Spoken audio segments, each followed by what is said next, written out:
Hello and welcome back to SpriteGuard Plays HyperRogue. We are continuing on our adventure to try and get used to some of the lands that I am less used to.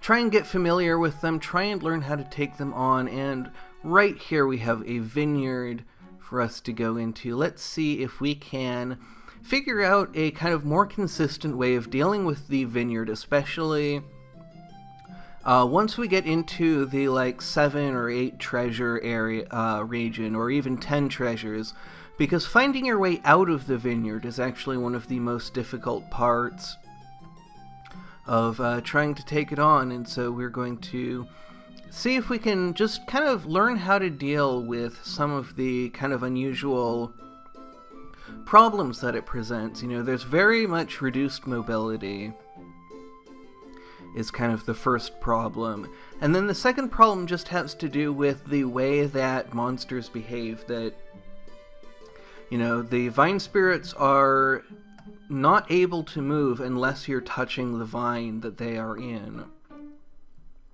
And the vine beasts leave vine behind them. And so they can actually even reduce your mobility further than it is already. Another thing to think about is the layout of the vineyard, of trying to think about how to take on the vineyard from the point of view of how to find your way around, because mobility is so restricted that it seems like there might actually be some strategies for finding your way around it without having to lose your way. And so that's something that I am going to be on the lookout for. And one of the things that we can do is we can look at landmarks. So we have these gaps that we're making in the walls by killing vine spirits. We have this palace over here that is going to at least remind us where we are. So from the palace, it's kind of, you go almost perpendicular to the wall, and there's a gap that we can see from there. And so now we're going to go through this narrow little gap here and fight some of these vine spirits. Why is that vine spirit not going past that wine? That's not really clear, but that means that we cannot pick up that wine at all. We only need 3 more. There's one in the upper right. There are 2 down and to the left here. So let's try and pick these up, but we're going to have a vine beast coming up. So let's lure it into this wider area over here, try and kill it away from the walls, and then just make our way back up here, kind of check the perimeters, check all of the areas that are accessible to us to see if there's anything else sneaking up on us. And now we only need 1 more wine.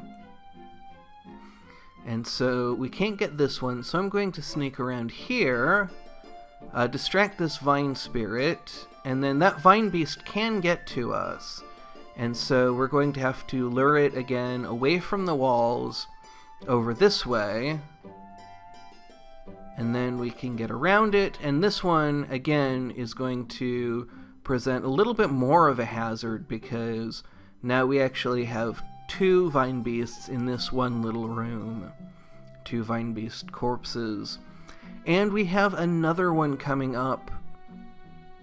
And so now I want to look at, okay, so there is our palace. So that vine beast is almost exactly where we want to be.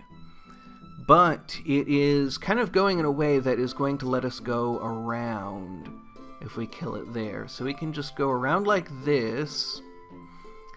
And we just want to, I believe, be going straight away from the palace, but that has taken us into a room where I don't see any holes, and so I think I actually want to take a few steps back this way and see if we can figure out our way a little bit better, because it seems like that did not actually take us.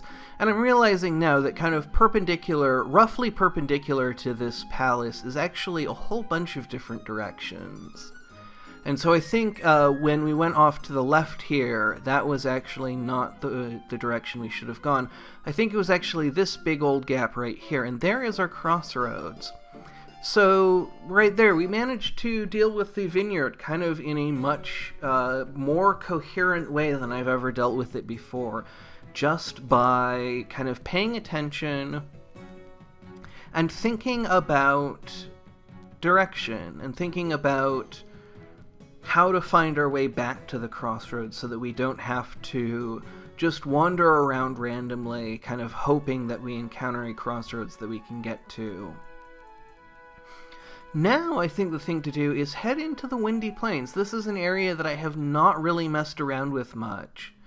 It's an area where mobility is going to be limited, and I believe we are going to have to worry about air elementals. And so I'm going to have to remember the mobility rules and just try and find my way to dove feathers. Some of them are not caught in the wind like that, and we can just pick them up. And it looks like there is a red troll has found its way in here. I don't know if it found its way in from the Red Rock Valley or if they are actually native to here. But we can actually kill it, and that will actually cause the wind to go around it. I was hoping it would kind of block the wind, but it looks like that is not what it has done. Now I want to see if we can get to this dove feather that's caught in the wind, but it looks like probably we're not going to be able to catch up to it. Still, it seems worthwhile to try. No, because it's going to be moving at the same speed we are along the edge here, and I don't know how much curvature the edges actually have. I don't think they're straight lines. I wonder if they are equidistant curves to the hexagonal lines here. And we actually have a wind crow coming up on us, so I want to deal with that. And it doesn't look like we're catching up with that dove feather. And so I think I'm just going to deal with the wind crow. And let's see, we have a rock troll coming up. Now, I think, actually, I remember something about the wind. Can we? Yes, we can actually use the wind to launch ourselves forward. So that is how we could catch up with a dove feather. So let's see if we can do that. Catch up just like this. And there we go, we've caught up to it. Now we have to get out of the wind, grab that one, and that is 5. So let us wait for this wind crow, and we have actually 2 coming up to us. So I want to kind of do some active waiting to try and separate them. And there we go. And then we can get into the wind and back out. And let's see, we have one actually coming our direction. So we should be able to just pick it up by waiting. And then we can, let's see, I don't want to get blown into that pit. And I'm not sure exactly the rules for the wind going between wind areas, so I'm going to pass on that one. But we are up to 8. We have 1 strong wind pushing us. So that actually tells us whether or not we can use the wind. And we'll just wait for this dove feather and grab it, catch it as it comes toward us. And now, let's see, this storm crow is going to have a little bit of a difficult time getting to us, but not too bad. This one is going to be warping right up to us. And we only need 1 more dove feather, and so I want to see if we can find our way, first of all, to an exit before we get really invested in trying to pick one up. And it looks like this is a living fjord.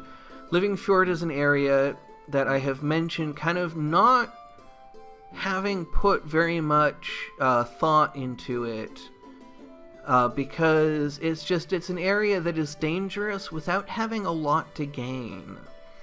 It's difficult to get out of, it has some very dangerous enemies,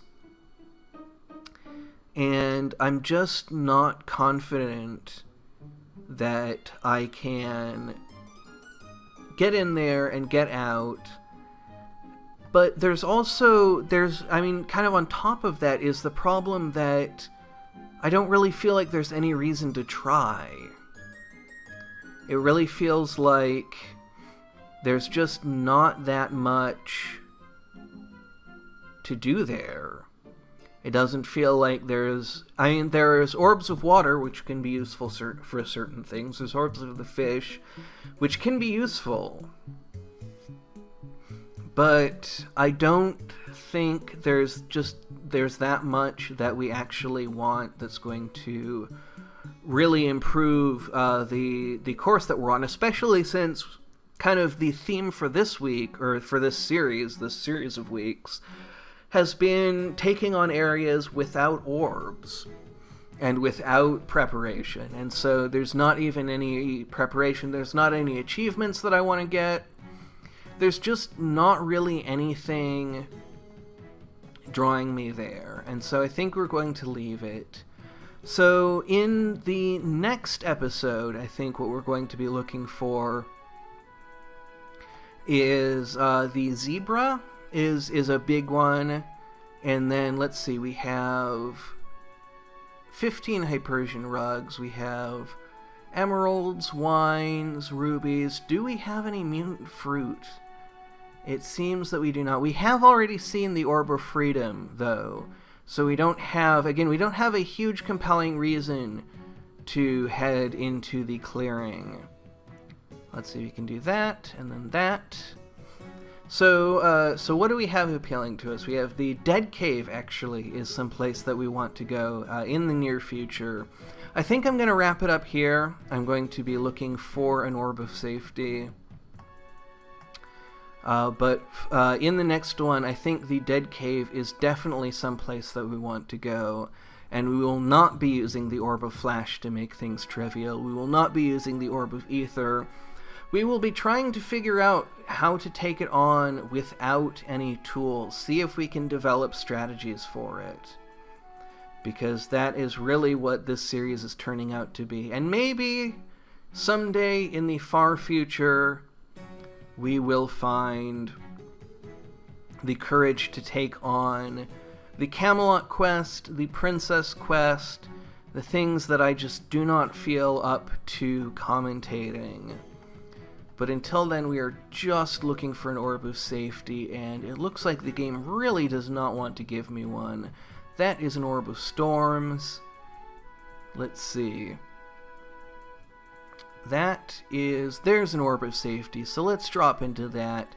And let's see where that drops us. Looks like between a dry forest and an ocean. The dry forest is another area that I have come a long way with. We haven't been there in a very long time, though, and so I may want to duck in there, not because I want to prove anything or teach myself anything, but just because it's fun. The dry forest is a really kind of exciting tactical area that can be really thrilling to take on, and the great big walls of fire can be very, very exciting, and so that might be a fun area to explore. It would open up the Emerald Mine if we had not opened it up already. I believe, let's see, I'm trying to think if the Fernflowers open anything up for us. And I'm not remembering anything, and so probably there's not a huge reason other than that it may be fun.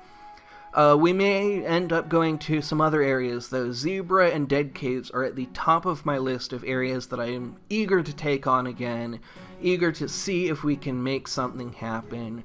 So that is all coming up in the future. Until then, thank you very much for watching, and have a great rest of your day.